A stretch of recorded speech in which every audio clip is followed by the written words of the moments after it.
Halo, assalamualaikum warahmatullahi wabarakatuh. Selamat malam semuanya. Selamat datang kembali di Wahyu Channel. Dan pada pertemuan hari ini kita akan membahas seputar bagaimana cara penggajiannya, cara keluar gajinya orang swasta, pekerja Korea swasta ini ya. Dan perlu saya sampaikan bahwa di sini tuh ada dua sistem cara penggajiannya, yaitu dengan sistem ada yang bulanan.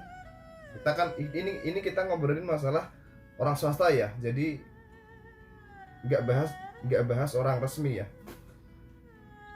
Dan penggajiannya orang swasta itu ada dua itu ya, dua sistem. Yang pertama yaitu dengan sistem per jam juga ada, dan yang satu lagi dengan sistem gajian bulanan. Nah, penjelasan dari upah per jam ya kita tinggal ngitung sehari kita berapa jam gitu, kali di sini misalkan gaji 1 jam itu 5.000 kali 10 jam, ya udah tinggal ngepingin aja, tinggal ngaliin aja itu. Dapatnya segitu, belum lembur gitu. Kalau lembur sama aja dihitungnya, kalau lembur dapat tambahan dikit gitulah, lumayan kalau lembur. Nah, berhubung saya nggak pernah hitungan waktu gitu, nah saya gajiku kan ngikut gaji bulanan ya. Jadi kamu ngikut aku gaji sekian. Nah, dari sistem gajian bulanan itu, jadi tiap tahun itu gaji kita bisa naik juga, sama seperti upah per jam.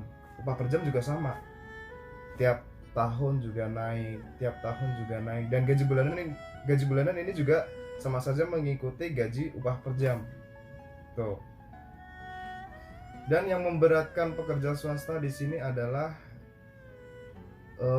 cenderung mereka tuh kalau upah gajian bulanan itu cenderung itu lebih kecil daripada yang resmi gitu teman-teman.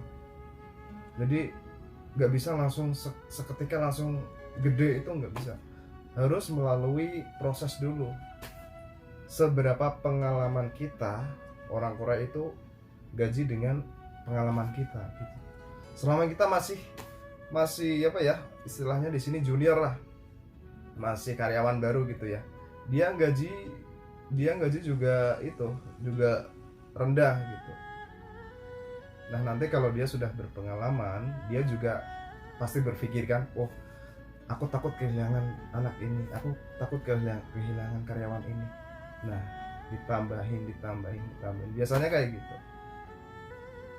Dan ada juga swasta, banyak juga yang ikut gaji per jam, hitungannya sama seperti orang resmi gitu. Dan orang swasta juga di sini dikasih juga yang namanya pesangon tahunan, itu ada juga, banyak yang dikasih pesangon. Nah, kalau orang swasta itu gimana ya, kalau masalah pesangon banyak juga yang nggak dikasih, itu banyak, tapi sebagian juga dikasih sih. Contoh saja pabrikku ini, alhamdulillah aku dapat pabrik yang istilahnya apa ya, yang ngerti perasaan banget, iya yeah. Kayak gitu juga, maksudnya dia juga ngertiin apa ya, status orang kaburan tuh kayak gimana di sini, nyari kerja kayak gimana, dia ngerti banget.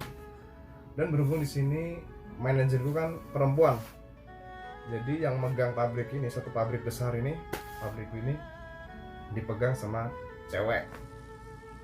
Kerjanya nauzubillah keren banget, mantep banget gitu kerjanya, sama seperti kayak laki-laki. Nah, makanya kita sebagai laki-laki harus kuat. Nah gitu teman-teman. Nah, berhubung saya hari ini gajian ya, ini dikasih sama kantor, ini gajimu ya. Ini bukannya saya pamer, bukan, enggak ya. cuman ituin aja. Ini misalkan ini gajimu dikasih sama orang kantor, ini gaji bulanan, lumayan kan. Nah, kita udah di posisi jadi orang ilegal kayak gini, jadi apapun yang rezeki kita terima kita syukuri. Dan jangan lupa kita di sini juga ada pajak di akhirat nanti ya, biar supaya kita diberikan kesehatan, diberikan rezeki lancar, terus pokoknya dapat yang baik-baik gitu ya. Pokoknya jangan lupa pajak akhirat itu. Toh dengan cara kayak gitu ruang gerak kita di sini agak apa ya, kayak dibukakan sesuatu yang itu pokoknya istilahnya nggak takut banget gitu. Pokoknya ada aja enaknya bersedekah tuh kayak gitu. Jadi itu sebagai peringan juga. Makanya teman-teman jangan lupa itu. Dan untuk masalah kesehatan bagi orang swasta di sini juga alhamdulillah dilindungi banget ya, karena orang Korea itu sangat menghargai kemanusiaan gitu. Jadinya nggak tebang pilih ini dari negara lain, ini dari mana, nggak kayak gitu. Kemanusiaannya tinggi banget, sosialnya tinggi banget di sini. Minum rokok ya.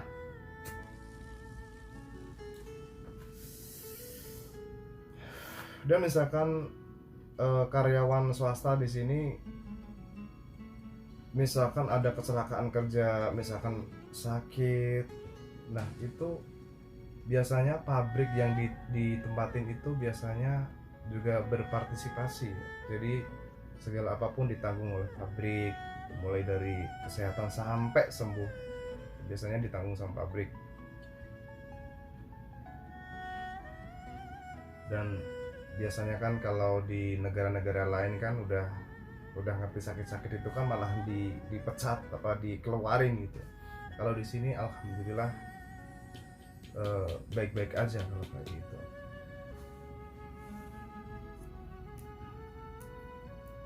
Asalkan kerja ilegal itu hati-hati ya. Masalahnya di sini kerja itu serba mesin gitu. Beresiko tinggi. Dan dulu itu pernah temanku ya, temanku itu pas lagi sakit, nah dia mau itu ya, sakit kayak serangan stroke gitu ya, serangan stroke itu, tapi pabriknya nggak mau tanggung jawab. Nah itu misalkan ada omongan, mungkin juga dulu itu juga pabriknya juga itu ya, berhubung apa ya, miskomunikasi kayaknya. Jadi kita itu kadang ada yang dijual lewat broker, dimanfaatkan oleh broker. Broker itu penyalur tenaga kerja ilegal di sini. Kita masuk kerja, tiap bulannya kita dipotong sama yang masukin kerja itu, dipotong terus. Makanya gaji ilegal itu bukannya tinggi, bukan, malah semakin rendah karena potongan-potongan dari broker gitu. Orang yang masukin orang Korea sendiri ya, itu dipotong per bulannya tanpa kita sadari gitu. Nah, dari aku ngerti peristiwa itu, dulu temanku juga sakit, ya kan? Dia sakit, berobat di rumah sakit, yang membiayain semua itu bukannya rumah sakit, enggak. Bukannya pabrik itu enggak, melainkan ada salah satu orang gitu. Nah, orang tersebut yang dulu masukin kita, si broker itu. Nah, jadi si broker itu mungkin udah konfirmasi sama pabrik Korea sini ya, bahwa pembiayaannya itu mungkin juga bisa juga separuh gitu.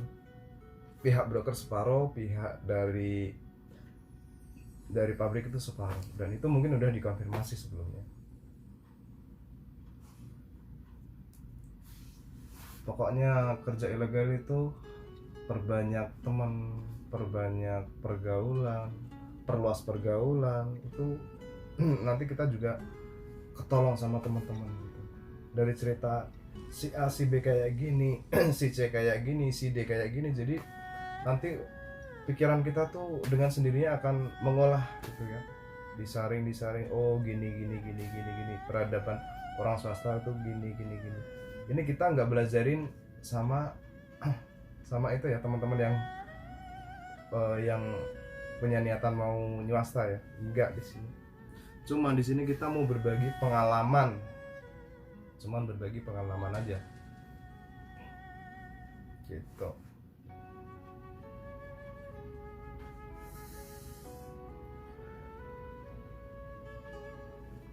Dan soal pesangon di sini juga, yang swasta itu pekerja ilegal Korea itu ada juga yang dikasih pesangon per tahun. Pesangon itu di sini Toejigem, jadi ada per tahunnya ada. Tapi nggak semua pabrik kalau pesangon itu kan ngasih boleh, nggak juga boleh. Kalau orang ilegal itu harus melalui perjanjian dulu.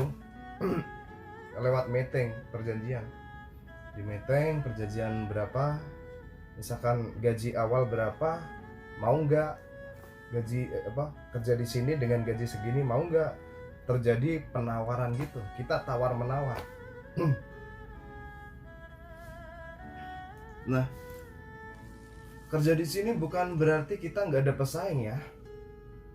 Di sini pesaing tuh banyak banget, mulai dari Vietnam, Filipina, Thailand. Itu gaji orang swasta itu rendah banget, dia mau. Tapi kalau pekerja kita, alhamdulillah orang kita agak materialistis, maksudnya dalam artian tuh kalau gaji segitu aku nggak dulu banyakan kayak gitu, termasuk juga aku sendiri gitu. Tapi kalau orang Vietnam, bukan Vietnam, orang Thailand, orang Kamboja, orang Sri Lanka, orang Bangladesh, itu gaji kecil dia mau tuh. Dia syukurin, dia juga enjoy aja. Nah di situ kita ada persaingan kan. Misalkan kita udah janjian, udah deal gitu, ada orang Thailand masuk, dia mau dengan gaji segitu. Nah bos ini kan juga mikir, ini kok ada tenaga dengan gaji yang di bawah jauh sama kita, di bawah jauh sama orang Indonesia, tapi mau. Nah ini si orang kita ini di cancel lah, dimasukin yang gaji paling rendah ini tadi. Nah persaingan kerja di sini tuh seperti itu. Jadi di sini tuh enggak sekali masuk itu enggak. Jadi di sini juga itu sekali ada bukaan pabrik butuh karyawan itu banyak orang yang menyerbu gitu. Banyak orang yang menyerbu. Terkecuali misalkan ada pabrik isinya orang kita, orang Indo, nah butuh, pastikan yang disuruh nyari kan teman kita orang Indo, nah itu kita bisa enak napak tilas gitu. Jadi nggak usah, biasanya juga nggak usah pakai meeting perjanjian segala macam tuh enggak, nanti juga bakalan dijelaskan sama si senior tersebut dan kita bisa mengambil pengalaman dari senior tersebut gitu. Enaknya bekerja dengan satu pabrik dengan orang kita itu enaknya tuh dari segi bahasa, misalkan nggak bisa bahasa gitu ya, itu ada bisa kita bisa berbagi pengalaman sama senior. Jadi bahasa Korea itu udah no gitu, nggak pakai. Tapi ya misalkan obrolan sedikit itu kita harus bisa itu sih, bisa ngobrol-ngobrol dikit sama mandor, sama orang sini gitu, biar gak terjadi miskomunikasi gitu. Ya sambil belajar dikit-dikit lah. Dulu saya juga pernah kerja di pabrik, gak ada orang kita, itu mengalami kesusahan banget. terkendala bahasa itu buset, kayak orang bodoh.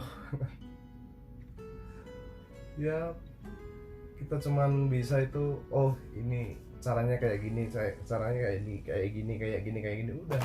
Kalian juga bahasa isyarat, udah kita itu refleks bisa gitu ya teman-teman ya. Dan cukup sekian video dari saya, dan kita akan membahas video yang berikutnya tentang pekerja-pekerja ilegal dan kehidupan di Korea itu seperti apa, faktanya itu seperti apa. Dan nanti saya juga kalau ada waktu gitu main-main berkunjung ke pabriknya teman-teman, biar nanti bisa ada itu ya, ada video pabriknya gitu. Mudah-mudahan aja ada waktu gitu. Tapi berhubung kayaknya kalau musim panas di sini tuh banyak kerjaan, kayaknya waktu itu cuma sedikit banget, tersita banget gitu ya. Dan demikian video dari saya. Bila ada kata yang kurang berkenan di hati Anda, saya mohon maaf yang sebesar-besarnya. Wabillahi taufiq wal hidayah. Wassalamualaikum warahmatullahi wabarakatuh.